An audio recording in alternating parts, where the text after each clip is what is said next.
Commuters are taking advantage of these treats aimed at helping ease their burden. Chrissy Di Matulak tells us how it was earlier today. This is the situation at MRT3 Taft Station as early as 4:30 Monday morning.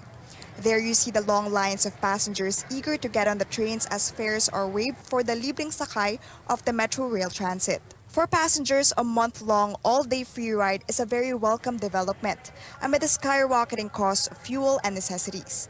Papunta pa uwi ng Kamuning libre, so mga 50 pesos a day to 50 a week. So 1,000 a month yung matitipid ko. Masaya. Kasi libre. The free ride comes as the MRT completed the rehabilitation of its train lines. From 12 to 15 trains running per day, there are now 21 operational trains. MRT3 management says they are prepared for the expected influx of passengers this month. We're deploying yung 4-car train set natin. We can accommodate 1,576 in one sitting, no? And at the same time, we're deploying more. Ngayon, 21 trains tayo.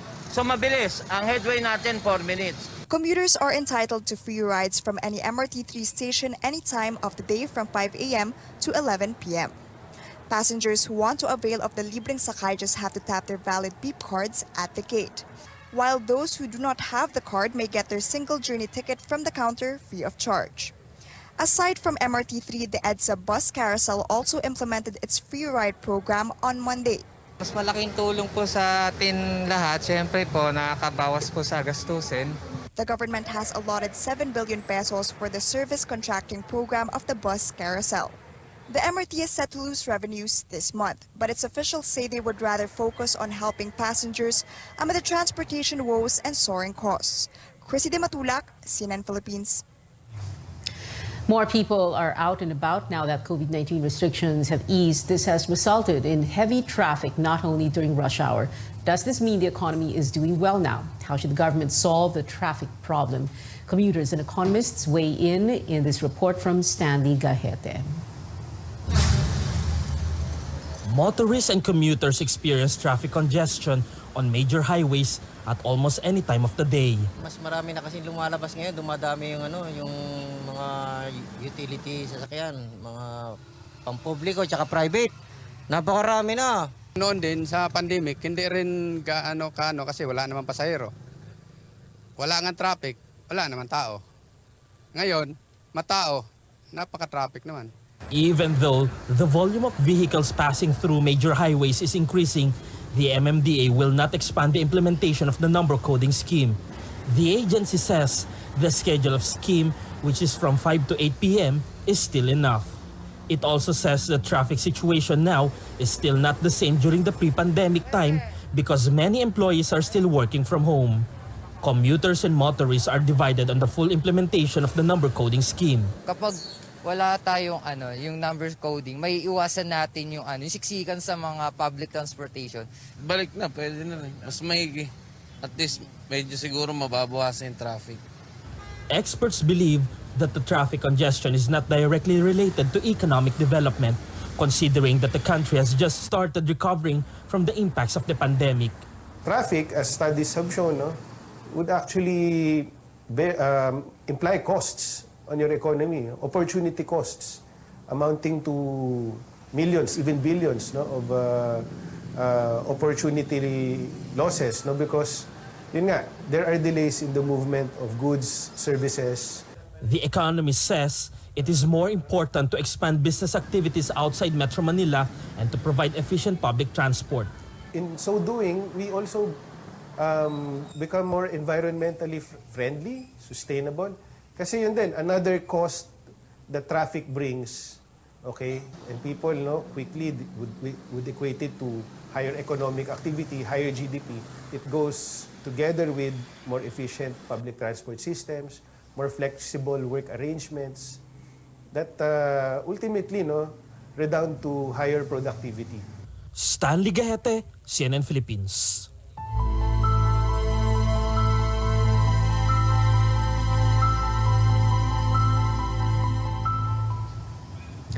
Hundreds of residents in Batangas were forced to leave their homes again as Taal volcano showed signs of unrest for the third time in 2 years.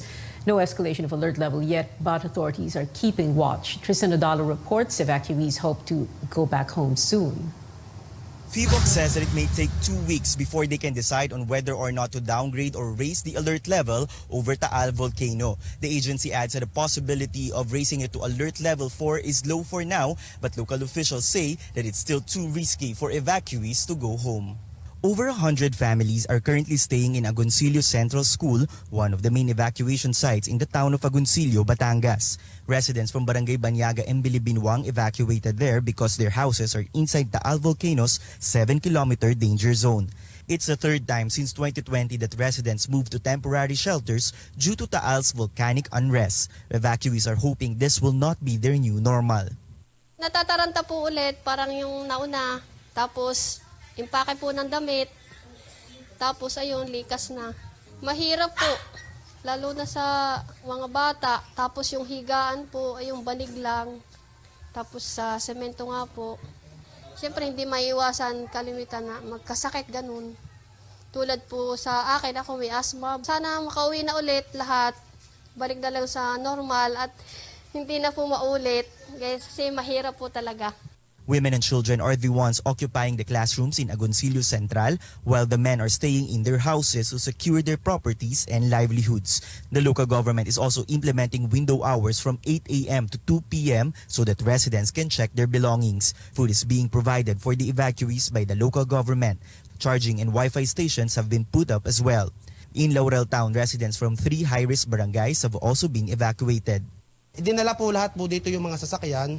Tsaka po yung po mga contact po ng Laurel po na kunyari po mga jeep, truck, nagtulong-tulong naman po sila. Tsaka po yung barangay po ng Buso-Buso, Gulod, tsaka Bugaan is alam na po nila kung saan po sila pupuntang evacuation center po.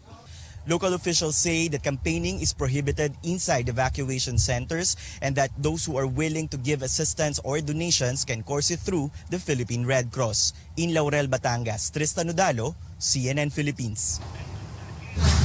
In a Senate hearing this morning, Agriculture Assistant Secretary Federico Lasiste admitted he received phone calls from what he says were big names trying to influence anti-smuggling operations. Meron po kasing nung mga hinuhuli ko sir, yung mga cases natin na nakaraan noong 2021, may mga tumatawag po kasi sa akin noon, mga matataas na tao. And pero ang ginawa ko po doon, hindi ko na po inaksyonan. Instead, tinuloy pa rin namin yung paghuli at pagkaso. Senate President Tito Soto has asked for the names of those involved. Meantime, carrot farmers in Benguet say they're losing 2.5 million pesos every day because of smuggling. They say most buyers prefer carrots from China because these can be stored for up to 2 months, while local produce only lasts for 2 to 3 days. Soto says authorities should look into what chemicals are used on the carrots from China to extend their shelf life. Straight ahead on Newsnight, Senator Manny Pacquiao says he does not rule out withdrawing from the presidential race 5 weeks before the Filipino votes. And a shocking moment in Oscars history, actor Will Smith hits comedian Chris Rock after taking offense at a joke about his wife. Stay tuned to CNN Philippines.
Welcome back to Newsnight, where we go above and beyond the headlines. Yet another close encounter with a Chinese Coast Guard vessel in Philippine waters. The Philippine Coast Guard reports the incident happened in Bajo de Masinloc on March 2nd. A Chinese vessel with bow number 3305 conducted a close-distance maneuvering of about 21 yards towards BRP Malabrigo. PCG condemned China's violation of the regulations for preventing collisions at sea.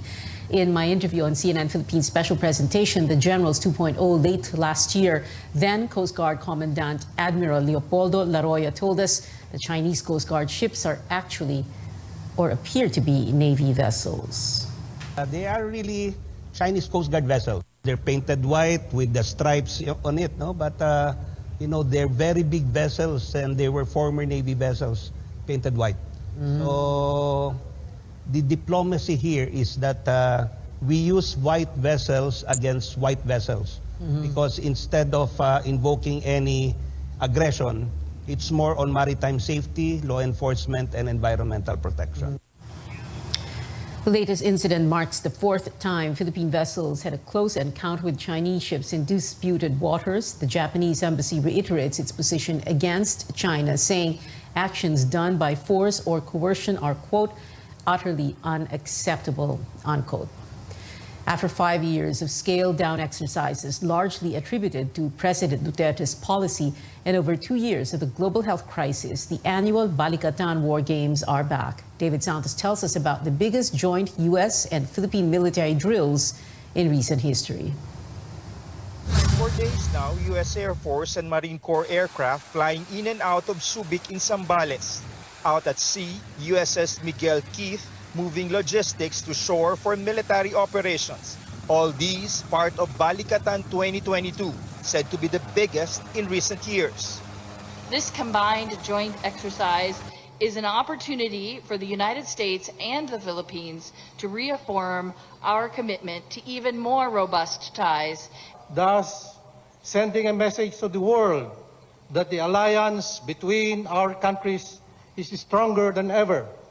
The revitalized Balikatan is being held amid a backdrop of China's continuing aggression in the West Philippine Sea, as well as Russia's invasion of Ukraine. The annual war games forced to scale down since 2017 after an infuriated President Duterte threatened to cut defense relations with the U.S. as he pivoted to China and Russia. With the president soon out of Malacanang and a new administration sets in, the two allied forces now making up for missed opportunities. We are committed in our obligations in our mutual defense treaty. As military professionals, we're charged with being ready when our nations need us most. Close to 9,000 U.S. and Filipino troops will take part in this year's Balikatan that will include live fire exercises and maritime security and urban warfare operations, constantly enhancing joint defense in response to an ever-evolving security landscape. David Santos, CNN Philippines.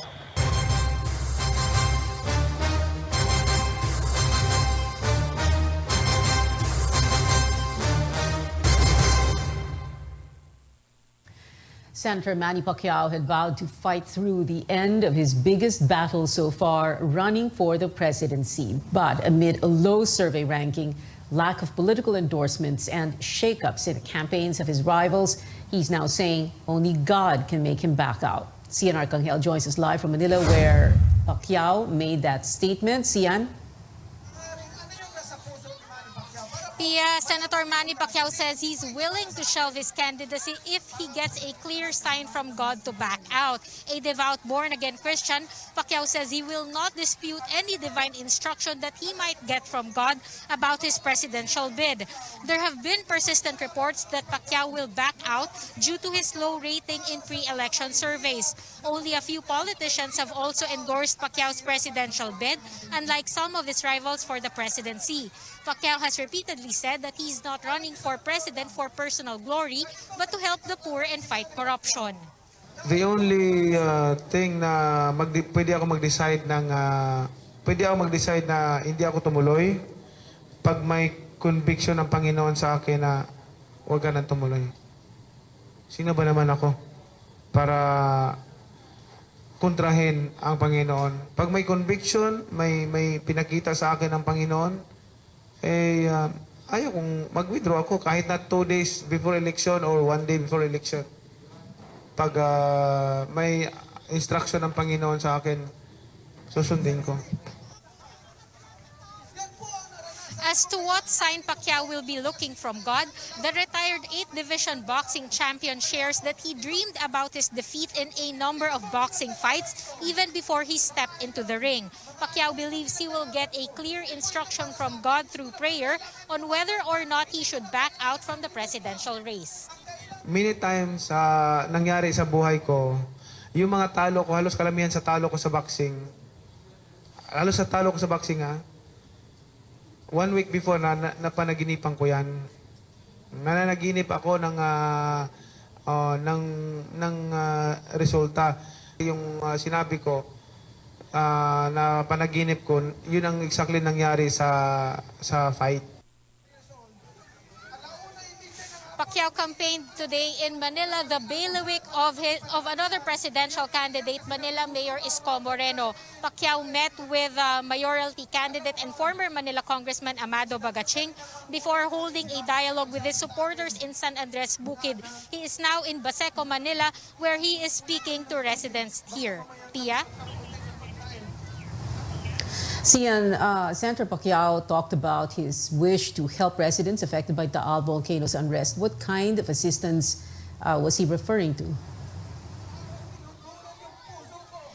Senator Manny Pacquiao wants to send food and drinking water to the residents affected by Taal volcano's unrest as soon as possible. But he says he will seek the COMELEC's permission first about whether this is allowed because he doesn't want to be sued for any election-related offense. Pacquiao says that he has been helping a lot of people whenever calamity strikes, so he hopes to get the COMELEC's permission to help residents affected by Taal volcano's unrest. Pia? Sian Arcangel there reporting live from Manila. On to other presidential candidates. Manila Mayor Isko Moreno's political party, Acción Democrático, asks the Supreme Court for a certificate of finality on the Marcos family's unsettled estate taxes worth 203 billion pesos. Acción Democrático Chairman Ernesto Ramel Jr. says the party asked for the document to disprove the claims of Bongbong Marcos's campaign that the family's estate tax liability is pending in court. Marcos's spokesperson accused rivals of using the issue for their political gain. Leni Robredo in the province of Samar, where she vowed to make electricity cheaper in the area. She's looking to use renewable energy and to tap geothermal and hydro resources in Samar. Bongbong Marcos takes on Mindanao as more local officials there expressed support for Robredo. He held campaign rallies in Carmen Town in Cotabato, Buluan Town in Maguindanao, and Isulan Town in Sultan Kudarat today.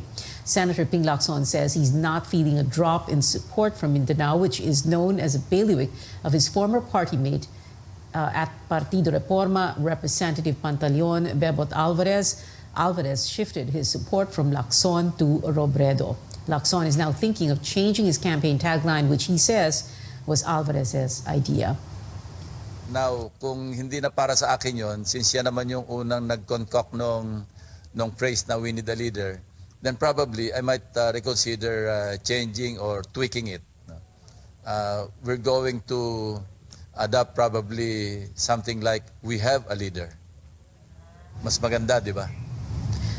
COMELEC gearing up for its second debate for presidential candidates. 9 of 10 bets, minus former Senator Bongbong Marcos, will again face off on Sunday, April 3rd, just 2 weeks after the PO body's first series of debates. The upcoming event will focus on government accountability, foreign relations, safety, and security. COMELEC's law department says it is studying if it can impose heftier sanctions on debate skippers on top of a ban from using the free eRally Facebook channel. Wala po tayong umiiral na batas na sinasabing, oy, lahat ng kandidato dapat haharap kayo sa presidential debate. Pag hindi kayo humarap, disqualified o kaya kulong na 1 hanggang 6 na taon. Wala po kasing ganun eh. Kung sa inyong palagay ay komportable kayo sa isang kandidato nyo na hindi humaharap sa debate, nasa inyo po ang desisyon. Kung sa inyong palagay naman, gusto nyo nakikita nakikipagbanggaan talaga ng talino at kagalingan ng inyong mga kandidato, abangan nyo po yung presidential debate. Madami tayong matututunan. Marcos did not attend COMELEC's first presidential debate. His running mate, Davao City Mayor Sara Duterte, was also absent from the vice presidential debate without providing a reason, while Buhay Party List Representative Lito Atienza skipped the event as he's recovering from knee surgery.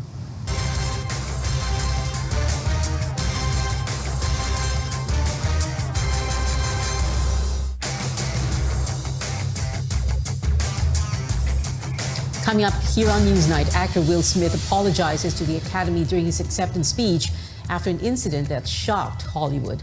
And King James marks another milestone in the NBA. Details next here on CNN Philippines.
Welcome back to CNN Philippines in sports. Yet another milestone for King James, with the Lakers forward now second on the NBA's all-time field goals made list upon his 13th field goal in the game against the New Orleans Pelicans.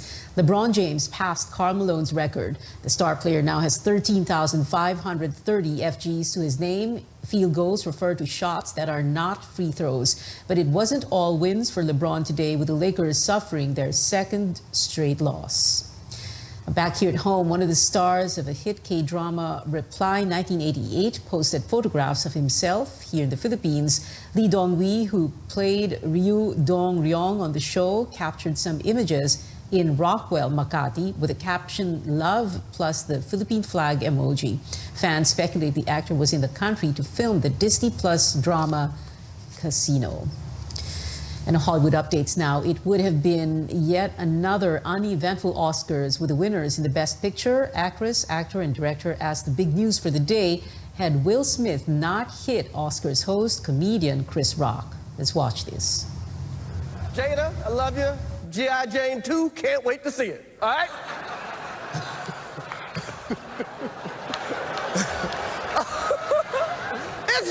that was a nice one. Okay. I'm out here. Richard.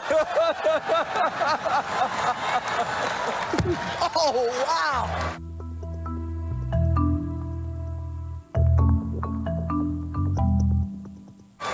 Wow.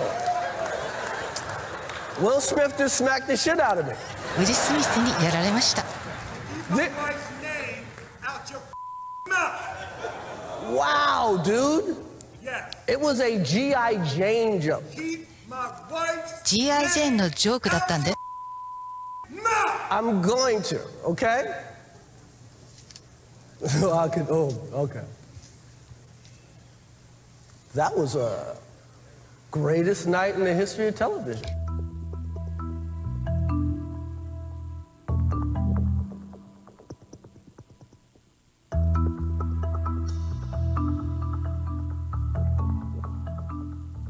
Richard Williams was a fierce defender of his family.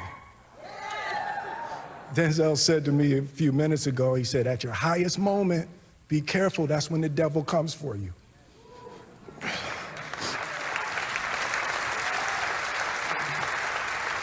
I want to apologize to the Academy. I want to apologize to all my fellow nominees. Thank you. Hope the Academy invites me back. Thank you.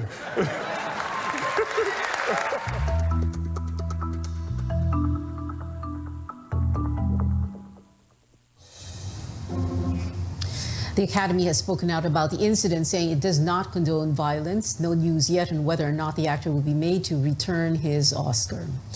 Now on to other Academy Award recipients. Among big winners was Coda, which took 3 prizes, including Best Picture and Adapted Screenplay.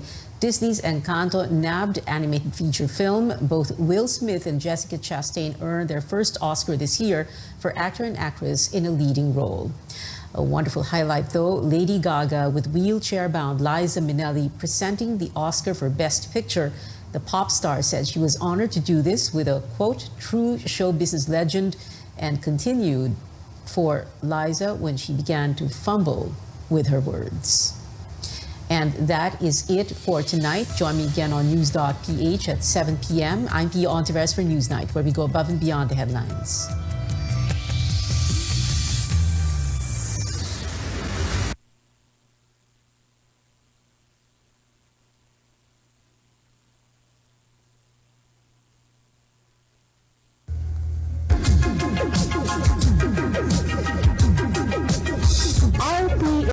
Radio Philippines Network Incorporated, DXKO. 13:68 sa dial sa inyong radyo. RPM DXKO, ang Radyo Ronda dili sa Dakbayan sa Cagayan de Oro. Sibiyahan na may galaon sa katawhan, andam mo serbisyo sa tanan. Ang RPM DXKO Radyo Ronda sakop sa KBP, kapisanan ng mga broadcaster ng Pilipinas.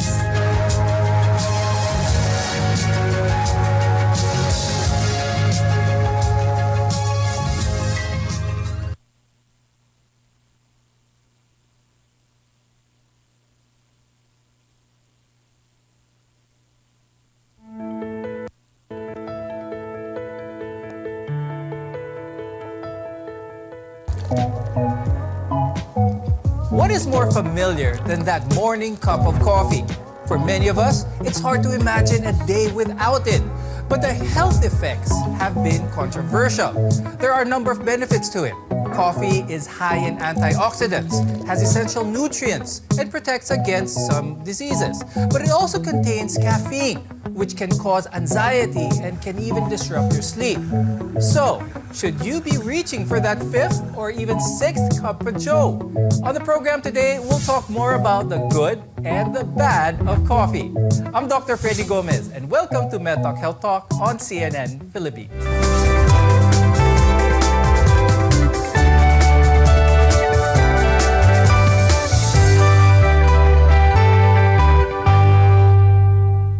For many Filipinos, we drink coffee almost every day. But our love for it has translated to an increase in our caffeine intake. Our guests are here today to tell us what this means for our health. Joining us on the program today is Dr. Raul Lapitan. He's a cardiologist from the Makati Medical Center and the past governor of the American College of Cardiology Philippine Chapter. Also with us is Dr. Jan Dipasupil, who's a lifestyle medicine specialist from the Medical City and the Vice President of the Philippine Digital Medicine Society. There has been a lot of discussion about the health benefits of coffee. Some recent studies have actually shown that it's more healthful than harmful. But the key here is drinking it in moderation. I'll start the conversation with Dr. Jan. Dr. Jan, what is considered the right amount of coffee? The caffeine should not be more than 400 milligrams per day. So that's about 1 cup of or 250 ml of brewed coffee containing 95 milligrams of caffeine. So that's about a maximum of 4.5 cup of coffee per day. And the legal dose, or something that would be very serious caffeine is 10 grams. And if you're going to take a look at choose other drinks, the decaf would be 2 to 5 milligrams. The instant coffee of 63 milligrams, the frap drink that some millennials will be ordering would be 65 milligrams, the espresso, the cappuccino, about 75 milligrams, The iced coffee, 120 milligrams. And for some people who really need some boost of energy, the cold brew is 155 milligrams. In order to get the good benefits of coffee, dapat ba this should be taken as it is? Black coffee, kumbaga, no other sugars, no milks. What do you think, Dr. Jan? You could add some creamer, you could add some natural sugars. Well, you still have that caffeine, but there would be a little bit confounding factors. Like if you add some sweetener, it could have like an effect in your sugar. So the insulin would be stimulated, causing some sugar crash. Or if there would be a creamer, you put a lot of milk that contains tryptophan, so it would cause somehow sleepiness. So the goal is to have like a moderate dose of 30 to 300 milligrams of pure caffeine for you to have this boost of energy. Overall, moderate consumption of coffee can be incorporated in a healthy diet. And that's where we want to go now, yung mga health benefits ito. Dr. Lapitan, let's talk about some of the healthy benefits of coffee. To start with, coffee contains caffeine, as been described earlier, and it is actually a central nervous system stimulant that we all know that its ability to fight fatigue and thus increase energy level. Now, there are some research rather shows that drinking coffee may have health benefit, particularly in the heart. No? In fact, one review found out that drinking 3 to 5 cups of coffee per day was tied to about 15% reduction in the risk of heart disease. Another review of 21 studies, actually a meta-analysis, that showed that drinking 3 to 4 cups of coffee daily was associated with 21% lower risk of stroke. And what's more to that, another study is that more than 21,000 people are found to have an increased coffee intake is associated with significant decrease of heart failure. Keep in mind that caffeine could always affect your blood pressure levels. People with unmanaged blood pressure may need to limit or keep their level to the moderate. Some research suggests that consuming coffee regularly could be associated with a decreased risk of developing type 2 diabetes over a long period of time. And in fact, a meta-analysis, 30 studies found that each cup of coffee people consume per day was linked to 6% lower risk of developing type 2 diabetes. Paano naman, Doc, meron ng problema doon sa heart nila? Is it still possible for diagnosed heart patients to still enjoy moderate amounts of caffeine? Yes, because I still believe anything that is too much is bad for the health. People who have already a pre-existing heart disease, does it mean they're not allowed to drink coffee in a moderate amount? No, they can. Okay, because the principle behind that is that they found out that the coffee actually somehow can reduce the calcium deposits in the coronaries. So assuming if they have a pre-existing heart disease, that can even prevent worsening as long as they take the right amount of coffee. Speaking still in the line of the health benefits of coffee and caffeine in general, there are many side effects to drinking too much caffeine. We'll talk about what happens when you have too much on it later on the show. But now I'd like to ask Dr. Jan, is one of the benefits that a lot of people drink their coffee is to suppress their appetite. Is this something that should be seen as a benefit of caffeine? Well, caffeine could actually stimulate the nervous system, and it also has a good effect in our metabolism. So for the nervous system, it would be increasing the blood levels of the hormone epinephrine, and the epinephrine would help us in having this drive, boost of energy. On the other hand, it would have direct signals to the fat cells to break it down for it to be used as energy. Another effect of caffeine in for the metabolism, it could directly increase our metabolism, or what we call the resting metabolic rate. This is based on studies about 3 to 11%. So you have that kind of energy, you have that drive to burn more of the fat. And let's say you are going to drink coffee before you eat, before your breakfast. There's this kind of appetite suppressant. So you won't be feeling that you're going to eat a lot. So it would have an effect in sticking, let's say, for intermittent fasting, or let's say for this particular kind of low-calorie diet, or what kind of diet that you have tried, and eventually helping you in losing weight. Now, some studies show that coffee drinkers have a lower risk of developing diseases like heart disease as well as diabetes. But caffeine can be addicting, and drinking too much of it is not without its side effects. More on this when we return. You're watching MedTalk Health Talk, your partner in healthcare.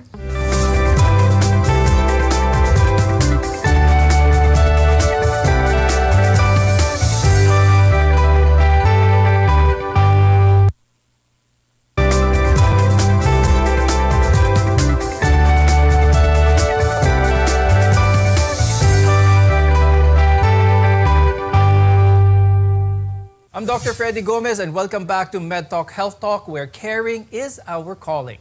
Contrary to popular belief, coffee can be good for us. Just the right amount can support our brain health, boost our metabolism, and even reduce the risk of diabetes and heart disease. But people can become dependent on caffeine, and this can be dangerous for their health as well. Let's go through some of the side effects of too much caffeine. How does this manifest sa katawan ng tao? Too much of coffee can lead to, of course, we call it toxicity, which includes abdominal pain from hyperacidity, increased or fast heart rate, or worst case, arrhythmia. And it may further compromise the heart circulation. It may also induce anxiety or nervousness if you're taking too much of this. And I guess you mentioned this, sleep disruption, palpitation as a result of arrhythmia, and of course, restlessness. All of this also can lead to insomnia.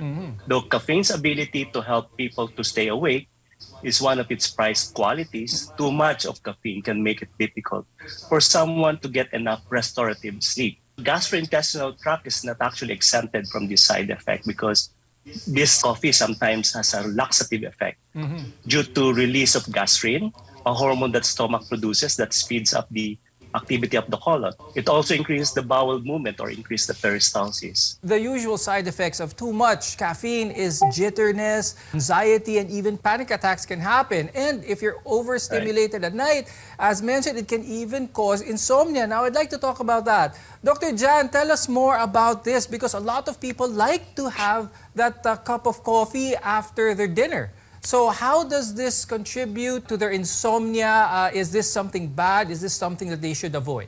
First, the effects of caffeine may last up to 4 to 6 hours upon consumption. So if they're taking coffee, let's say 8 p.m., they may not be able to sleep at their preferred bedtime. The effects of caffeine intake like 0, 3, or 6 hours before your bedtime, and found that even caffeine that are consumed 6 hours before bed could reduce the sleep time by 1 hour. So caffeine notably reduces our slow wave sleep, which is the stage of deep and restful sleep that leaves you refreshed and alert in the morning. So the tip is to cut the caffeinated drinks 4 to 6 hours before bedtime. But few people that drank, let's say, just 1 cup of coffee in the morning can make them jittery and won't make them sleep at night. And that's called the caffeine sensitivity. So the tip there is to reduce or eliminate the coffee. Effects of coffee be seen in people who are dependent. Mataas na yung tolerance nila for coffee. They need more coffee just to get that desired effect. Is it possible for the people to determine, can they feel that they are already dependent on coffee? You see, the tolerance regarding the caffeine typically vary from person to person. It's relatively depending on the threshold of certain individual. Caffeine tolerance occurs when the stimulatory effects of caffeine decrease over time due to regular consumption. And basically, this can be explained by the caffeine effect on the system wherein it predispose or rather induce adenosine receptors, the increase in adenosine receptors. So that makes one person, say after consuming 2 cups of coffee at night, then later on, weeks later, they found out they need more cups of coffee to stay awake, especially if they study. No?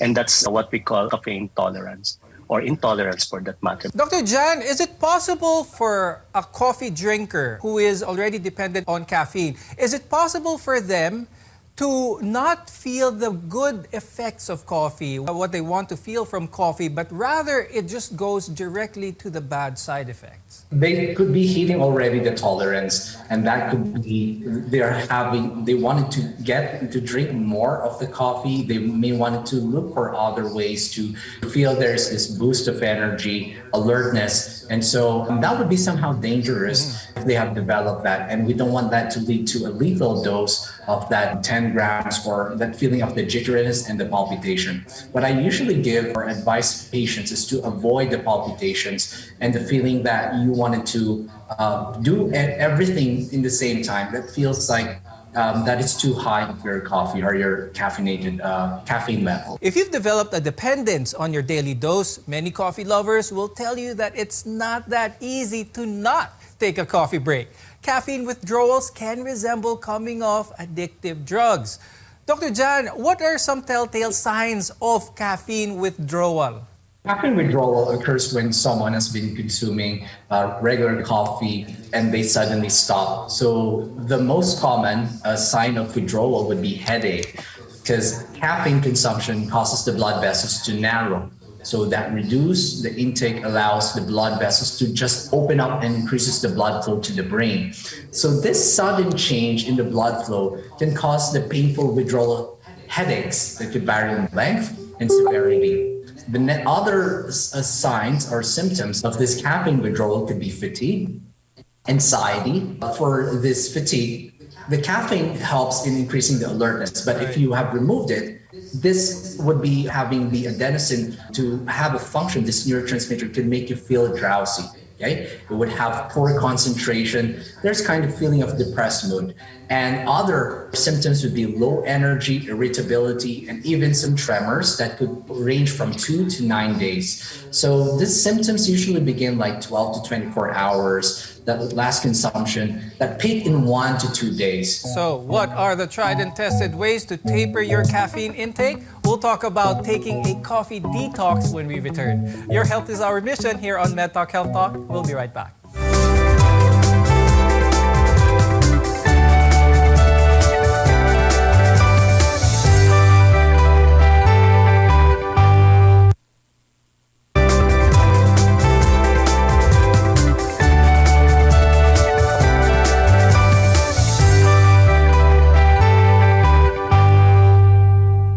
I'm Dr. Freddy Gomez, and this is MedTalk Health Talk, your partner in healthcare.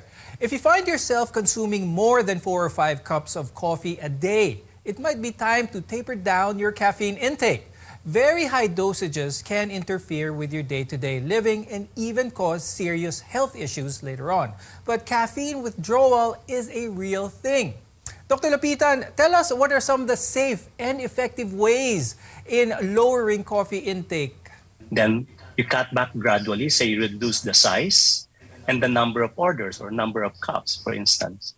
If there is a way for you to shift to a decaf, go ahead and proceed with decaf. Shorten your brew time or go herbal, meaning from coffee you can try, say, tea, although tea also has a caffeine but much less compared with your coffee. Never forget to check the label or the bottle of your coffee. And of course, the last thing is to drink more water than coffee.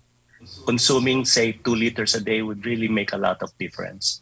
Now, most of us are accustomed to starting our day with a morning cup of coffee. But Dr. Jan, what are some alternatives to trying to find that stimulant to pick us up every morning? That's what we're trying to substitute here.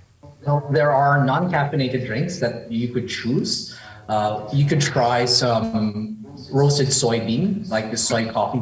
It could somehow give you a little bit of taste of that coffee, rice coffee, the mushroom coffee, or if you want to shift from coffee to tea, they call it the tisane. So this is a term for tea that doesn't come from tea leaves. So examples would be chamomile, that would be good for sleeping initiation, turmeric, lemongrass, rose, hibiscus, the lavender, the fruit teas, apples, and so on. Now, Dr. Jan, how about when it comes to decaf coffee? Earlier you mentioned how even decaf coffee has a small amount of caffeine. What if the person really just likes the taste of coffee but doesn't want the caffeine? Is it possible to enjoy the taste of coffee but have 0 caffeine? They could still consider drinking decaf coffee, but some people would say when they are going to drink decaf, there's 0 caffeine, but there's still 2 or up to 5 milligrams. So you may want to check some of their labels if there would be some indications that there would be caffeine. And another tip is to put more water or maybe some other fluids like your milk to help you in having a good sleep, maybe 4 p.m. or 6 p.m. if your target bedtime would be 10 p.m. Now, there are also some people who shouldn't be drinking coffee altogether. Dr. Lapitan, who are these people who should avoid coffee or caffeine, rather, altogether? Meaning you're having some palpitation. Because considering your caffeine is a purely stimulant, you further increase the heart rate and further push you to develop some form of arrhythmia. And those patients were already having trouble with gastrointestinal tract. Again, you try to avoid taking this caffeine containing because you further push yourself to develop more hyperacidity or gastritis, and even ended up with loose bowel movement, things like that. For most of us, coffee can be a healthy part of our lifestyle. And as with most things in life, consume it in moderation to reap its long list of benefits. Thank you, cardiologist Dr. Raul Lapitan and lifestyle medicine specialist Dr. Jan Di Pasupil, for being with us today and sharing with us your expertise. I'm Dr. Freddy Gomez, and thank you for watching MedTalk Health Talk on CNN Philippines. We'll see you again next time.